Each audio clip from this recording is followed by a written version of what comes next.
우리가 한 가정과 한 공동체 또 단체에 우리가 속해 있습니다.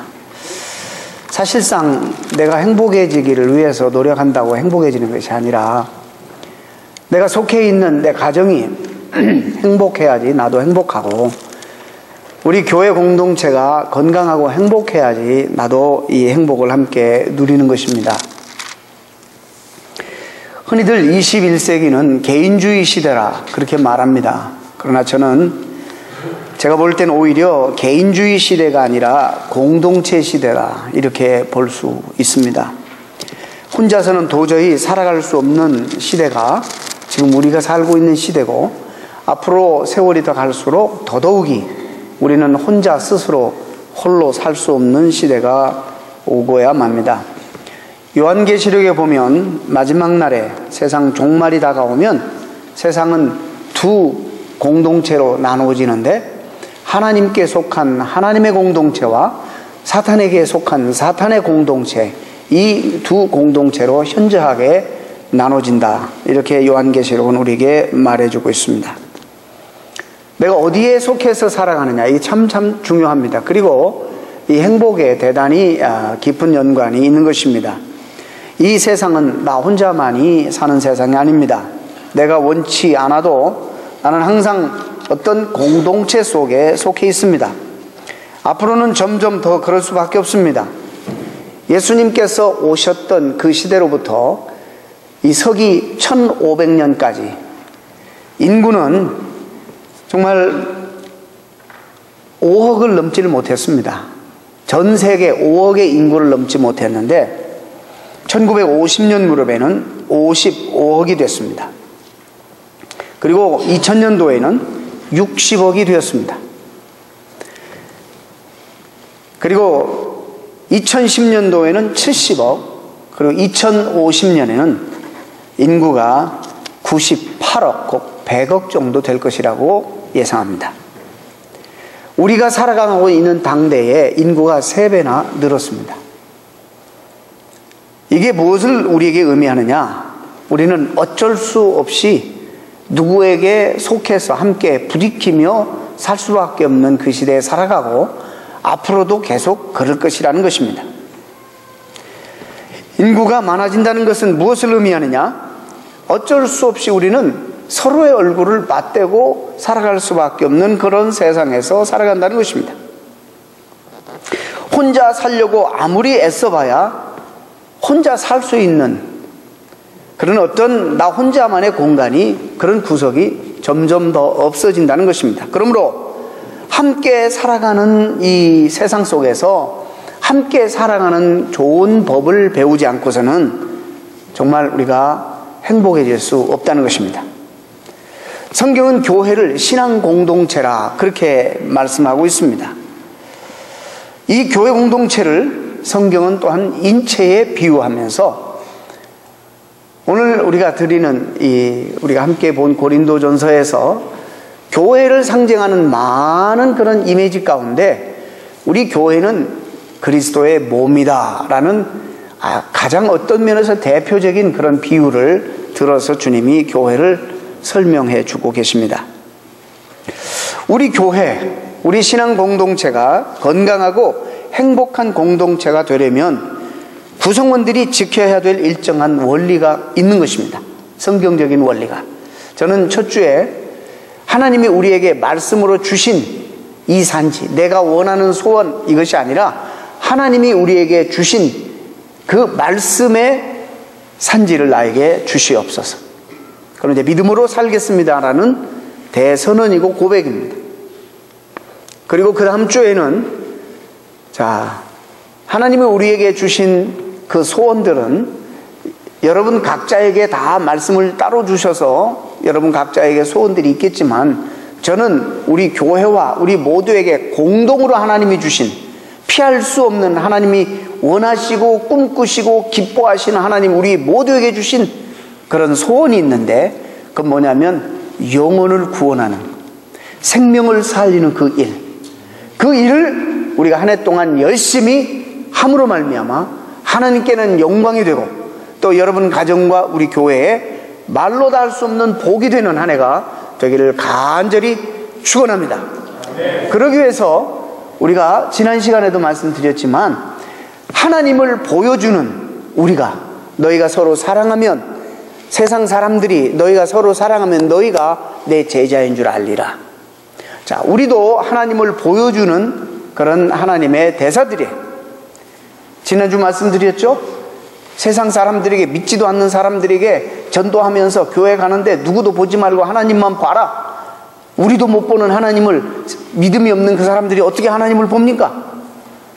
그래서 우리가 그들에게는 먼저 하나님을 보여주는, 야, 교회 가서 누구를 봐라, 누구를 만나봐라, 누구를 사귀어봐라, 그분이 사업하시는 방법을 좀 봐라, 그분이 직장 생활하는 삶의 애티튜드를 한번 봐라, 그들이 가정 생활하는 그런 모습들을 봐라. 그곳에서 너는 하나님을 만나게 될 것이다.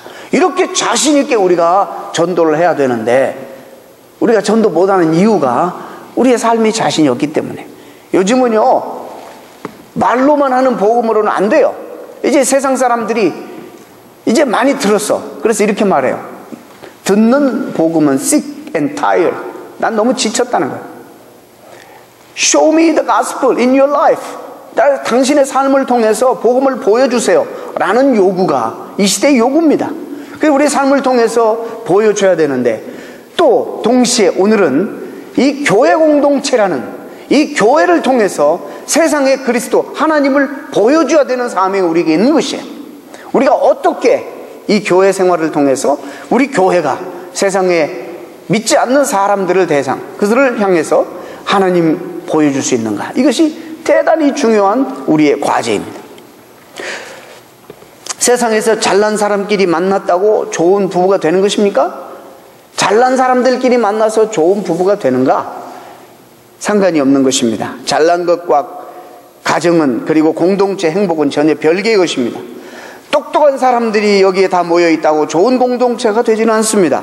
은사가 많은 사람들이 모여 있다고 해도 좋은 공동체가 자동적으로 되는 것은 아닙니다. 교회가 건강하고 행복한 공동체가 되려면 성경이 말하는 몇 가지 중요한 원리들, 우리들이 따라야 될 원리들이 있다는 것입니다. 이 원칙을 잘 지키면 정말 건강하고 행복하고 좋은 공동체가 되는 것입니다.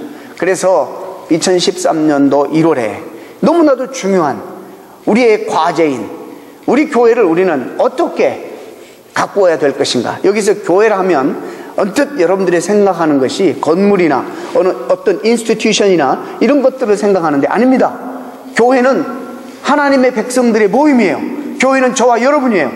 그래서 우리들이 어떻게 하느냐에 따라서 이 안에 모여있는 이 신앙 공동체, 믿음 공동체에 속해 있는 저와 여러분이 어떤 원리를 가지고 어떻게 살아가느냐에 따라서 우리 교회의 운명이 결정되고 우리 교회가 얼마나 더 건강하고 행복한 교회인지가 결정되는 것입니다. 그렇기 때문에 말씀을 들으면서 내가 어떻게 해야 될 것인가, 나에게 적용해야지 자꾸 무슨 건물을 생각한다거나 자꾸 어떤 추상적인 어떤 그런 개념을 떠올려서는 절대로 안 됩니다. 우리는 본문에 나타난 고린도 교회가 영적으로 큰 어려움을 겪고 있다는 사실을 우리는 압니다.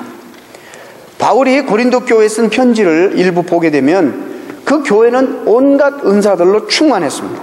재능이 가득한 성도들로 충만했습니다. 어떻게 보면 우리가 흔히 말하면 똑똑한 사람, 재능 있는 사람, 재력 있는 사람, 은사가 충만한 사람, 배운 사람, 유력자들 다 모아놨어요. 우리가 보면은 정말 행복할 만한 모든 조건들을 다 갖춘 교회인데, 그런데 그 교회는 건강하지 않았어요. 행복하지 않았어요. 오죽하면 사도 바울이 정말 글을 들어서 그들을 책망하는 글을 썼겠어요. 사도 바울이 고린도 교회에 여러 가지 문제들을 지적하면서 사실 주제 중에 하나가 교회란 무엇이냐. 물론 예배소서도 그렇지만 교회란 도대체 무엇이냐. 어떤 교회, 하나님이 꿈꾸시고 하나님이 소망하시는 교회의 모습이 무엇인가를 지금 지적하시고 가르쳐주고 있는 거예요. 11장 17절에 사도 바울이 이렇게 말해요. 내가 명하는 이 일에 너희를 칭찬하지 아니하나니 이는 저희의 모임이 유익이 못되고 도리어 해로움이라. 그 교회 공동체가 그렇게 유력자들이 많고 학식이 많은 사람이 많고 재력가들이 많고 은사가 충만하고 성령 충만한 사람이 많은데 그 공동체가 저들에게 유익이 못되고 해가 된다, 이렇게 말하는 거예요. 그래서 부득이하게 펜을 들어서 그것을 지적하고, 도대체 교회란 무엇이고 하나님께서 디자인하시고 꿈꾸시는 교회의 모습이 무엇인가를 알려주기 위해서 이 고린도서를 쓴 것입니다. 그 교회는 심각하게 분열되고 있었습니다. 모든 사람들이 자기 은사를 사용하여서 사랑스러운 한 몸이 되어 서로를 정말 섬기고 세우는 그런 기능을 하는 것이 아니라, 구성원에게 담을 만들고 교만한 모임으로 서로들 찢어지고 깨지는 그런 모임을 만들었습니다. 부자와 가난한 사람들이 각각 편을 가르게 되었습니다. 배운 자와 배우지 못한 자들이 편을 갈랐습니다. 기업인들과 고용인들이 편을 갈랐습니다. 또 히브리인과 헬라인들이 서로가 용납할 마음이 없이 편을 갈랐습니다. 서로들을 무시했습니다. 근데 철학자나 사상가 중에서 기독교에 가장 악영향을 끼쳤던 사람 중에 한 사람을 꼽으라 한다면 여러분 누구를 떠올리십니까? 근대와 현대에 있어서 그리고 반기독교 사상과 철학을 가지고 교회에 대단히 해악을 끼친 사람 중에 한 사람을 꼽으라 한다면 많은 사람들이 있겠지만 그 중에 프레드릭 니체를 꼽을 수 있겠습니다. 이 프레드릭 니체는 신은 죽었다, 이렇게 망언을 했습니다. 그의 철학적인 사상은 그가 살아있을 당시에는 별로 학자들에게 인기를 얻지 못했습니다. 그러나 그 사후에 전 유럽에 그의 철학적인 사상은 대단한 영향을 끼쳤습니다. 그래서 흔히 20세기의 가장 허무주의 철학자요 사상가라고 우리 니체를 이야기하고 있습니다. 근데 참 재미나는 것은 그가 성장하고 자란 배경을 보게 되면 너무 아이러니컬하게도 누구보다도 가장 기독교적인 문화와 정서와 분위기 속에서 그는 태어났고 자랐습니다. 1844년도에 그는 개신교 목사의 아들로 태어났습니다. 목사님 가정에서 태어나서 그가 누구보다도 더 깊이 기독교의 전통과 문화와 분위기와 이런 축복들을 어릴 때부터 누리고 자랐습니다. 그런데 그의 모든 사상이 정립되면서 반기독교적인 그런 사상과 철학 사상을 그는 펼쳤습니다. 우리에게 질문이 하나가 있어요. 어떻게 그런 일이 있을 수 있을까? 제가 이 글을 생각할 때마다 목회자로서 자녀 참 잘 가르쳐야겠다. 사람이기 때문에 가능하면 이중성을 드러내지 아니하고 선포한 말씀대로 살아야겠다. 부단히 애를 쓰지만 이게 참 쉽지가 않잖아요. 그래서 참 이게 대단히 큰 도전이에요. 니체가 그렇게 생각하는 거예요. 니체 아버지가 도대체 어떻게 살았기에 니체를 이렇게 만들었을까? 저는요 참 놀라운 것은 미국 목사님들과 함께 회의를 하고 이러면 기도 제목을 마지막에 나누고 이러는데 가끔 어떤 기도 제목을 목사님들이 나누냐면 우리 한국 목사님들은 그런 일이 있어도 부끄러워서 말도 못 꺼내요. 그런데 어떤 기도 제목 나누냐면 나에게 아들이 하나가 있는데 교회 옆에 있는 사택에 살면서도 어릴 때는 나오더니 이제는 교회를 떠나서 교회에 돌아오지 않는다는 거예요. 신앙생활을 아예 떠났다는 거예요. 너무너무 가슴이 아파서 그런 기도 제목을 내놓는 목사님들이 종종 있습니다. 니체도 어릴 때 아버지의 강요로 교회는 간 것 같아요. 여러분 우리의 자녀들이 고등학교 때까지는 이 모양 저 모양으로 교회를 열심히 다닙니다. 근데요 통계 하나 말씀드리면 부모님을 떠나서 대학 가면 90%가 교회 안 다닙니다. 여러분 심각하게 들으셔야 돼요. 이것을 영어로 우리 한인들이 뭐라고 하냐면 2세들이 silent exodus, 침묵의 탈출이에요. 그래서 물었대요. 왜 너희는 교회 그 한인 1세들의 강요하는 것이 너무 싫다는 거예요. 무슨 인사해도 자기는 이러면 되는데 무슨 45도 각도로 계란 쥐듯이 손을 이렇게 하고 그냥 억지로 막 누르고 인사시키고 막 이런 것도 싫고 여러 가지 문화가 싫다는 거예요. 여러분, 한국에 와서 한국에서 신앙생활 잘하던 분들이 여기서 신앙생활 실패하는 이유가 뭔지 아세요? 이 연대감이 없기 때문에. 그쪽에서는 보는 사람도 있고 챙기는 사람도 있고 뭐라고 하는 사람도 있고 이게 도전이 되어서 열심히 하는데 여기 오면 내 세상이야. 그래서 마치 우리 아이들이 고등학교 졸업하고 대학 가면 신앙을 떠나는 것처럼 여기 오면 누가 뭐라고 하는 사람도 없고 내 멋대로 하는 거예요. 그래서 신앙을 굉장히 소홀히 하고 팔아먹는 그런 경우들이 참 많습니다. 여러분 다 처음에 이민 왔을 때 제 신방을 받으셨으면 여러분 동일하게 제가 한 말이 있어요.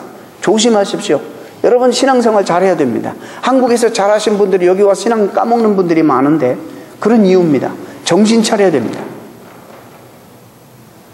우리는요 자유를 누릴지를 몰라요. 죄악에 우리들이 이미 타락해서 그런 걸 잘 몰라요. 하나님 주신 이 엄청난 축복과 은혜들을 누릴지를 모른단 말이죠.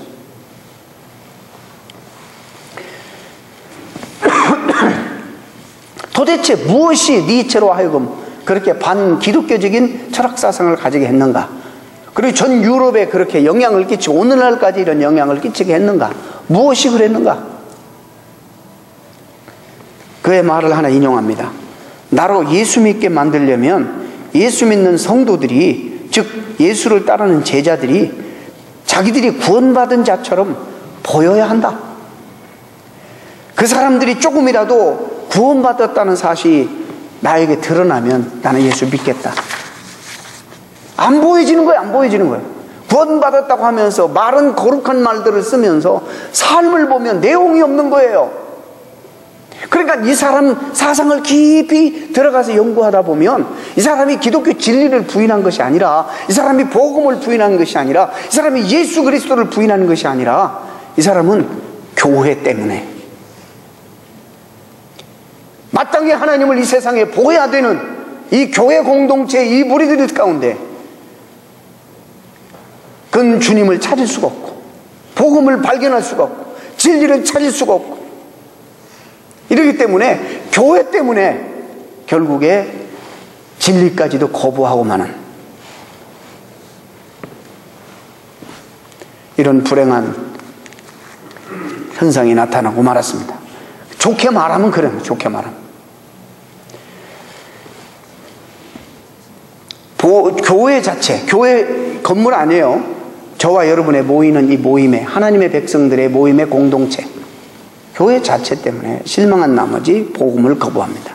이런 현상은 니체에게만 일어나는 것이 아니라 오늘 보면 우리 주변에 너무나 많은 사람들이 이런 현상 때문에 교회를 등지고 나가서 결국에 오히려 전도 정말 힘든 대상들이에요. 마음의 상처와 아픔들이 있어서 돌아오지 못하는 일들이 굉장히 많습니다. 특히 교회가 분쟁하면요, 정말 하나님 앞에 영광을 가리고 교회를 가르는 것은 예수 그리스도의 몸을 가르는 거예요. 이게 굉장히 심각한 거예요. 우리 주변에 그런 일들이 있잖아요. 그러면 신앙생활 하다가 자꾸 교회가 그러면 옮기고 자기 이기심과 자기 자존심과 자기 의와 자기 프레퍼런스 때문에 서로 의견을 달리하고 하나 되지 못하게 교회를 분리하는 그런 일들이 참 많습니다. 한인 우리 2세들 가운데 교회를 떠나는 가장 큰 이유 중에 하나가, 교회 잘하면서 특히 이민교회 싸움하는 것들을 보니까 너무 큰 상처가 되는 거예요. 그래서 엄마 아빠는 이기로 가고 자녀들은 아직 그 친구들 때문에 남아있고, 이게 무슨 일입니까? 어쩔 수 없이 나중에 가야 되는데 무슨 이사 갔다든지 무슨 사역을 한다든지 어떤 명분이 있어서 그러면 얼마든지 이해할 수 있는데, 그리고 설득이 되는데 자기 어떤 개인적인 프레퍼런스 때문에, 욕심 때문에, 자만심 때문에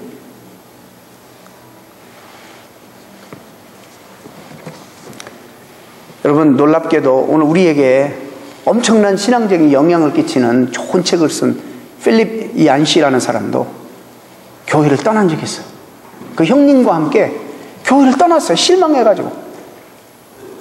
특히 그는 남부의 근본주의 잘못된 신학에 굉장히 상처를 많이 받았어요.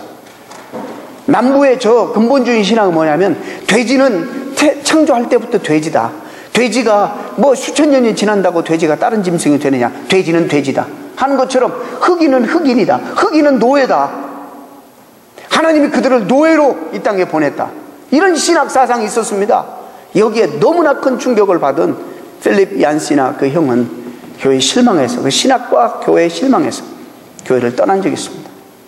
참으로 감사하고 다행스럽게 필립 얀시는 다시 사랑의 하나님을 그가 만났어요. 개인적으로 그가 만나가지고 다시 교회로 돌아왔지만 그 형은 아직도 못 돌아오고 있다고 그 책에서 가슴 아프게 그는 밝히고 있습니다.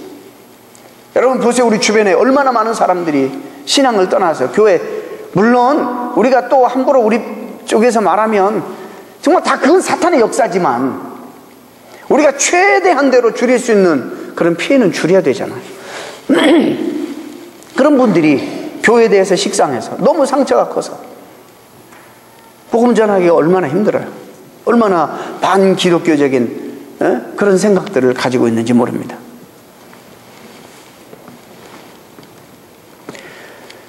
사도 바울이 많은 서신들을 썼어요. 13권의 서신을 썼는데 그 중에 가장 중요한, 여러분 잘 아시는 걸, 주제가 십자가와 부활입니다.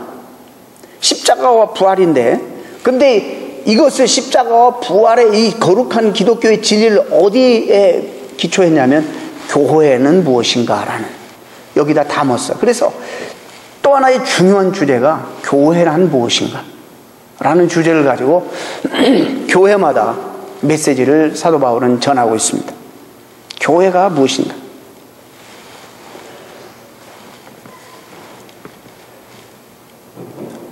교회가 무엇인지를 모르니까 고린도 교회가 그러는 거예요. 교회가 무엇인지를 알면 그럴 수가 없는데, 여러분 이 정말 중요한 거예요. 교회가 무엇인지를 여러분 알아야지 여러분들이 내 뜻과 다르고 내 생각과 달라도 용납하고 이해할 수 있는 거예요.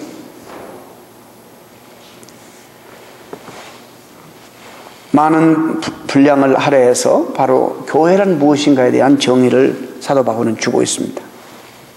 그가 이 고린도 전서 후서를 쓸 수밖에 없는 동기도 바로 여기 있습니다.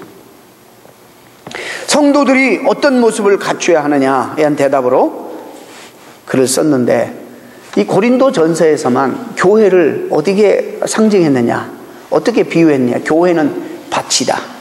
마치 농사의 예를 들고, 또 교회는 하나님의 집이다. 건축물로 예를 들고 있고, 또 너희는 하나님의 성전이다. 또 성전으로 비유하고 있고, 오늘 본문은 교회는 그리스도의 몸이다. 예수 그리스도가 머리시고 다 연결되어 있는 지체다. 그렇기 때문에 여러분, 교회의 가장 중요한 특성은요, 우리 몸에 연결되어 있는 모든 지체가 한 곳에만 상처가 나도 온 몸이 함께 고통을 느끼는 것이 이게 교회의 특성이에요. 여기에 상처 입으면 온 몸이 함께 느끼잖아요. 상처가 났는데 내가 못 느끼면 이건 떨어진 부분이에요. 내 몸에서 지체가 아니에요. 우리가 이런 것들을 함께 정말 곰곰이 고민하면서 신앙생활을 해야 돼요. 첫째는 이런 의미입니다. 예수 그리스도를 믿는 믿음의 무리들이 온 세계 모든 민족과 언어와 만국에 다 모여드는데, 예수 그리스도를 머리로 다 연결되어 있는 우주적 교회, 이걸 말하는 것이고, 또 작게는 이 지역 교회에 예수 그리스도를 머리로 해서 우리가 다 연결되어 있는 지체들이라는 거예요. 여기서 강조점이 뭐냐? We are one. We are one 이라는 사실을 강조하고 있습니다. 사도 바울은 에베소서 4장에 이런 말씀하셨어요. 예수 그리스도의 희생을 통해서, 십자가의 그 피 흘리신 사건을 통해서 우리를 이미 하나 되게 하셨어요. 제가 오늘 주보 앞에다도 인간적으로 절대 우리 하나 안 돼요. 우리가 우리 힘으로 안 돼요. 근데 사도 바울이 뭐라고 했냐면, 주님이 에베소서 2장에 우리의 서로 막힌 담을 헐기 위해서 십자가에 친히 피를 뿌리심으로 그 담을 허시고 너와 내가 하나가 되겠다. 유대인과 이방인이 하나가 되겠다. 이 하나됨의 중요성을 위해서 주님이 십자가에 돌아가셨어요. 그래 우리가 하나 되는 것을 해치는 것은 주님의 몸을 다시 상하게 하는 거나 마찬가지입니다. 심각한 얘기예요. 그래서 이미 주님께서 우리를 하나 되게 하신 것을 따라서 합니다. 힘써 지키라. 우리가 해야 할 일은 주님이 이미 해놓으신 일을 힘써 지켜야 돼요.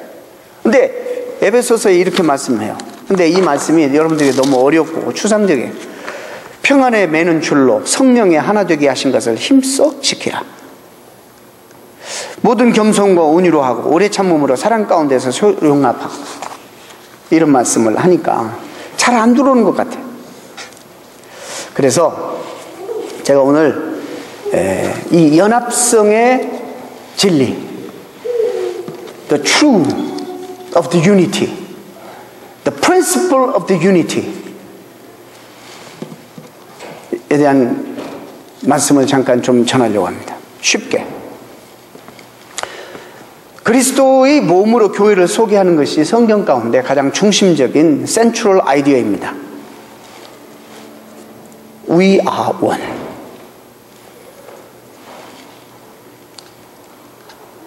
여러분, 연합이라는 말, 우리 한국말에 유니티라는 말이 단어가 한 두 개가 있어요. 통일이라는 말과 연합이라는 말이 있는데, 이 통일이라는 말은 성경적인 개념이 아니에요. 통일이라는 말은 한 사람이 자기 주장을, 좋은 주장을, 뭐 좋든지 나쁘든지 한 사람이 주장을 내서 이 주장을 다 따라가는 거, 이것이 통일이에요. 김정일, 또 요즘은 김정은, 이런 집단이죠. 영어로 uniformity라 그래요. 그것은 유니폼을 딱 입혀놓으면 다 한결같잖아요. 획일적이잖아요. 획일성. 이건 성경이 굉장히 반대하는 연합입니다. 성경은 이런 연합을 한 번도 강요하거나 한 번도 장려하지 않습니다. 이거는 무서운 거예요. 성경이 말하는 유니티는 어떤 거냐?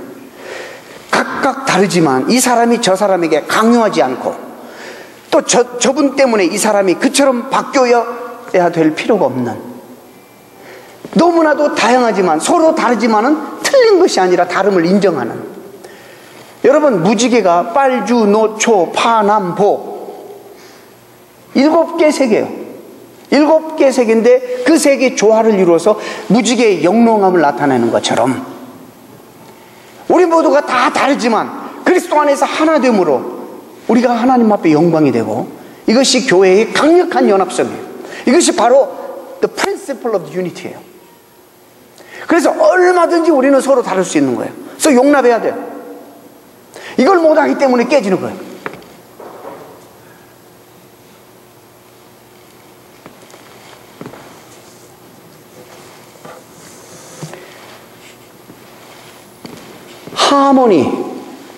harmony in unity. 예수 그리스도라는 믿음 안에서 그분이 하신 일들을 기초 위에서 우리는 서로 각각 다르지만은 하모나이즈 되는, 하나로 조화되는 그런 질서. 이것이 이 세상에서 교회만 가지는 신비예요.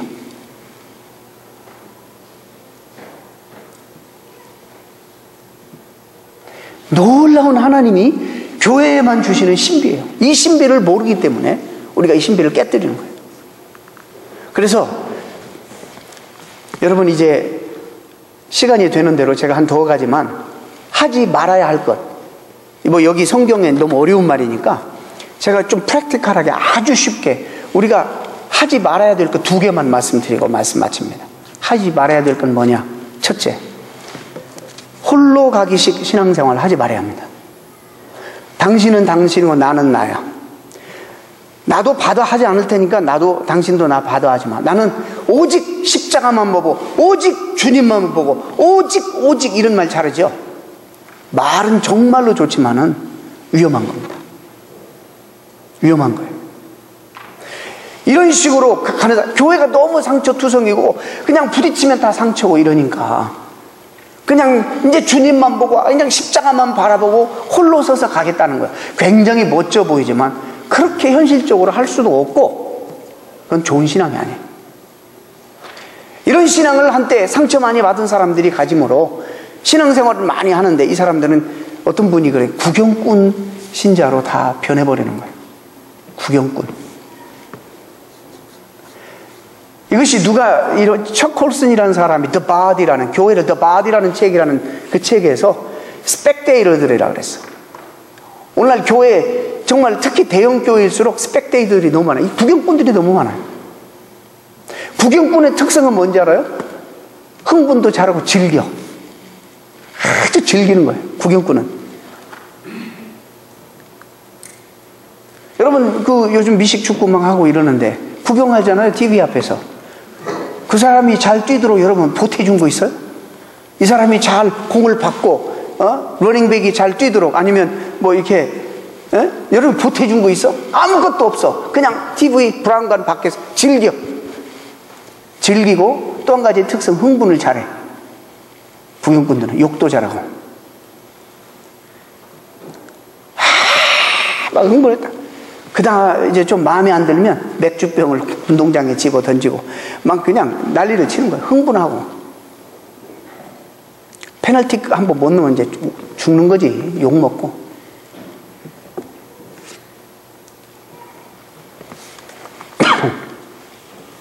이런 구경꾼들이 교회 너무 하는 거예요. 어떤 분들이 이런 얘기 했어요. 대형 교회를 목회하는 분들이 3만 명, 4만 명, 5만 명 모여도 정말 10%만 사역에 참여해도 성공한 거라는 거예요. 자, 그러면 90%는 스펙테이터들이, 구경꾼들이에요.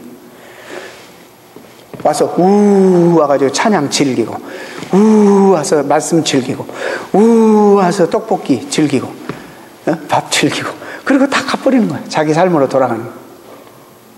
즐기고 또 한편으로는 흥분도 잘하고. 어떤 사람은 이런 부류를 엘리베이터라고 해요. 오늘날 현대교회가 엘리베이터 쫙 열리면 다 같이 두 방향밖에 없어요. 올라가고 up and down, up and down.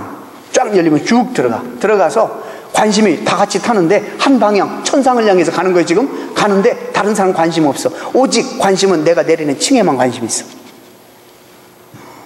아무런 관심이 없어. 옆에 사람이 고통을 받든지 슬퍼하든지 힘들든지 아무런 관심이 없어. 상관 안 해. 무슨 기도 제목이 있든지 상관 안 해. 저는 우리 교회가 만약에 내가 아픔이 있고 괴로움이 있고 이런데 누구에게든지 말할 수 없는 그런 지경이 되어버리면 큰일이라고 봐요. 이건 위기라고 봐요.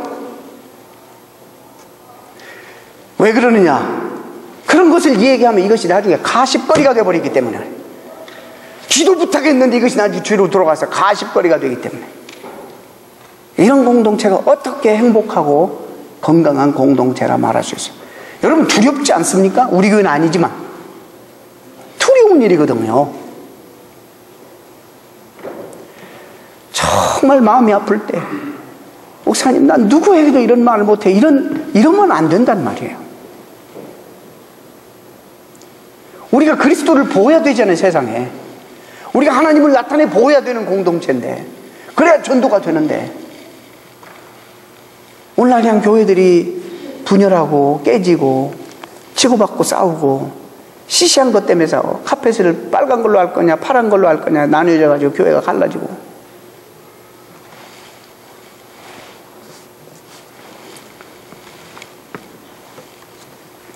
이 스펙테이터들은 늘 즐기다가 기분이 조금만 나쁘면 자기 기분이야. 그것도 자기 기분이 좀 나쁘면 교회를 욕하고 해준 것도 없으면서 막 교회를 힘들게 하고.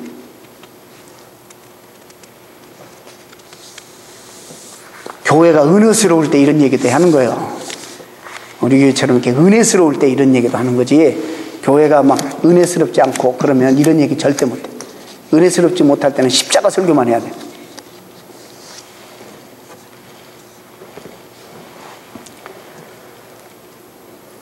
옆에 있는 사람들이 아프든지 어렵든지 기도가 필요한지 아무 상관도 없이 홀로 가기 신앙 위험한 것입니다. 여러분 우리는 상처받아도 함께 가야 돼요. 아멘? 상처받아도 함께 가야 돼요. 그러는 거예요. 그러는 거. 하나님이 보상하시잖아요. 우리가 하나님을 안 믿으면 그럴 필요가 없는, 하나님이 보상하시고 하나님이 함께 하시니까 다 서로 부족한 거예요. 내가 언제든지 옳다고 생각하지 마세요. 서로 틀린 것은 아무것도 없어요. 다 서로 다른 것이에요. 이런 것들이 우리들이 이 교회란 무엇인가를 알게 될 때 우리가 이런 실수들을 하지 않습니다. 두 번째, 피해야 될 것은 끼리끼리의 신앙을 피해야 돼요.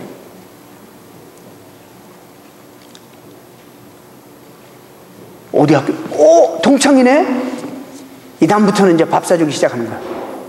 생전 뭐 멀리 있다가 동양이야? 날린 거야. 갑자기 가까워지는 거야. 해병대? 한 번 해병은 영원한 해병. 이래가지고 아니 그러면 자존심 방위도 상처받잖아. 끼리끼리 모이는 거, 이거 우리가 정말 피해야 될 거예요. 이게 위험한 거예요. 가만히 보면 여러분 좀 성숙하게 제 말 한번 들어보세요. 제 말씀 잘 들어보세요. 목장도 해쳐 모여 좀 한번 해야 돼. 왜 끼리끼리만 모여? 이거 정말로 안 좋은 거예요. 왜 우리는 불편한 사람들이 이렇게 생기는 거예요?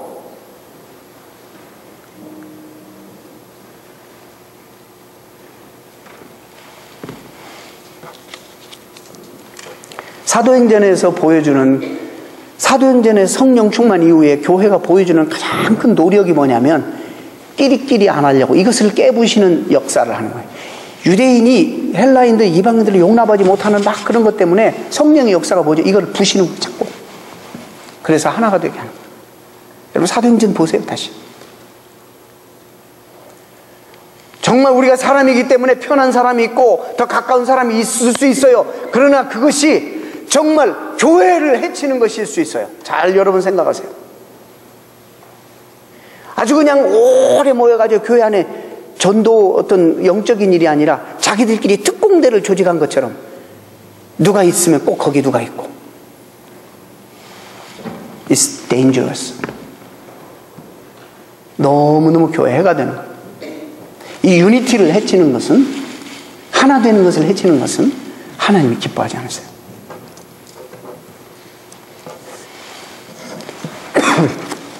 물론 이 시간이 다음 시간에 또 시간이 있으면 또 말씀을 전하기로 하고, 여러분이 우리 교회가 건강을 위해서 지금 몇 년간 기도하고 정말 하나님이 건강한 교회를 우리에게 만들어 주셨어요. 너무 감사해요.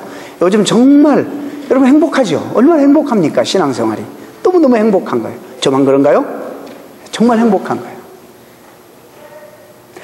이제 우리가 하나님이 이렇게 우리에게 큰 은혜 주시고 이런 행복감을 주시고 이런 이유가 있어요. 복을 주신 이유는 우리 교회가 해야 할 사명이 있어요. 영혼 구원하는 일,